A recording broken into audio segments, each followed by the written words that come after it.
Hey guys, it's Michael. Welcome back to Michael in the Morning. Today is Tuesday, November 3rd, 2020, and we have a lot of big news to cover with the second stimulus check, the economy, and the election, because today is finally election day. We're not going to know exactly who won today by the end of the day because of how they count the votes up, but it is still election day. So let's just get right into the updates and start off with the economy and the virus. Dr. Deborah L. Birx delivered a private warning on Monday to the White House, and she said that the pandemic is entering a new and deadly phase right now that requires a more aggressive approach than we've had previously to solve the virus. Now we're seeing close to 100,000 cases every single day, and we're breaking records each day. The warning was sent in a private memo to the White House officials as the nation's daily virus cases have broken records and now are approaching 100,000 cases a day.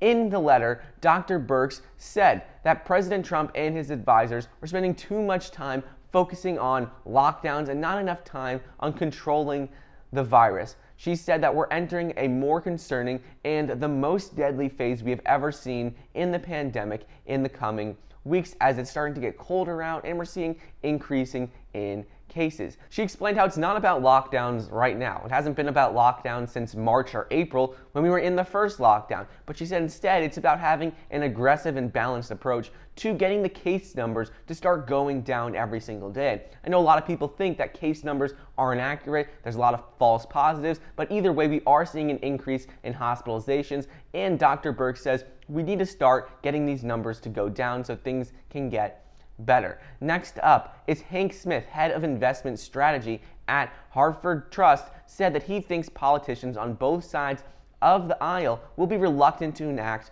more lockdowns, like what they did in Europe. He explained how even though countries in Europe have reinstated lockdowns because cases are surging all across the globe, he doubts the US will reinstate any sort of nationwide lockdown. He said, if anything, local governors may put some restrictions on businesses, so businesses close earlier, or maybe they're not open on certain days. But ultimately, he said politicians don't want to throw the economy into a double dip recession, and going back into a lockdown would have drastic negative effects on the economy moving forward and could put us into a double dip recession. Smith said that more stimulus, though, is coming, and he said it's not a question of if we're going to get more money. He said right now it's just a matter of when and how much will pass. He said ultimately it might not be likely that we'll get a stimulus bill in the lame duck session between the presidential election, which is today, and when the new president is inaugurated, but he said that we will be receiving one at some point because they ultimately have to do it. People need the money,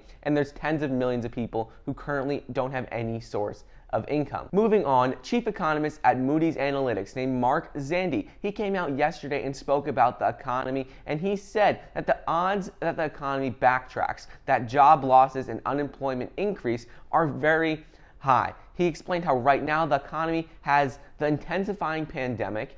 You've got very little prospect for any more stimulus, any more fiscal support until 2021. And he also goes on to say that we have the potential for a contested election and all the political rancor that comes from that. So he said even if, let's say, Biden wins or Trump wins, might say that those results were inaccurate, and that could cause a lot of drama as well. So ultimately, he said with everything going on right now between the election, cases rising, unemployment, and the disagreements in Congress with stimulus, he said we're most likely not going to see another bill passed until the early parts of 2021. And finally, Kevin Grogan, managing director of the investment committee at Buckingham Wealth Partners, said that I'm skeptical that anything can get done in the lame duck session between November 3rd and when the new president is inaugurated. In addition to him, Jim Smeagol, chief investment officer at non-traditional strategies at SEI, said that he thinks that if Democrats win the election, they would focus on economic aid first and worrying about some of the tax laws later on. So that would mean we'd get a stimulus in early 2021. And if Republicans win, well, then also he thinks we would still have to wait until 2021 as well, because Mitch McConnell came out last week and he said that he doesn't want to have a bill passed until 2021 as well. So ultimately, he goes on to say how it would be nice to have a stimulus bill passed before the end of the year, but he doesn't expect one. And he said how given the divides between Democrats and Republicans in Washington right now. It's not likely that a second stimulus bill will happen until after the new president is inaugurated, whether it's President Trump or Joe Biden. He said ultimately it doesn't matter. He doesn't think something will happen until 2021. So anyways, that's what's going on with the second stimulus check, second stimulus package, the economy, and the election. I hope you guys enjoyed today's video. Don't forget to get your 2 free stocks valued up to $1,600 when you download the Webull investing app using the link down below. I hope you enjoyed, and I'll see you next time.